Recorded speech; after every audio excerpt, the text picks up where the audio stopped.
আমাদের সমাজে একটা ধারণা প্রচলিত আছে যে মুসলমানের ঘরে যারা জন্মাইছে, নামের আগে মোহাম্মদ আছে, কালেমা পড়তে পারে, তারা যত বদমাইশি হোক, আকাম কুকাম যাই করুক, ইমান যেহেতু আছে কাজে জান্নাতে যাবেই। প্রয়োজনে কিছুদিন জাহান্নামের আগুন ভোগ করবে, কিন্তু শেষমেশ জান্নাতে যাবেই। ভাই আস্তে আস্তে আপনাদের একটা বিরাট মিস্টেক হয়ে যাইতেছে এখানে। এই যে বলা হইতেছে না ইমান যেহেতু আছে কাজে জান্নাতে যাবেনই, না, আপনাদের ইমান নাই।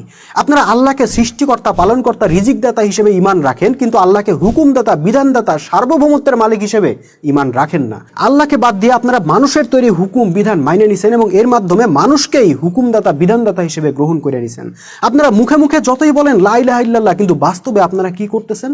নামাজ রোজার বেলায় ইলাহ মানতেছেন আল্লাহকে, আর রাষ্ট্র পরিচালনার বেলায় ইলাহ মানতেছেন মানুষকে। এটাই হচ্ছে শিরক, যার ব্যাপারে আল্লাহ বলছেন তিনি সকল অপরাধ ক্ষমা করতে পারেন, কিন্তু শিরক কখনো ক্ষমা করবেন না।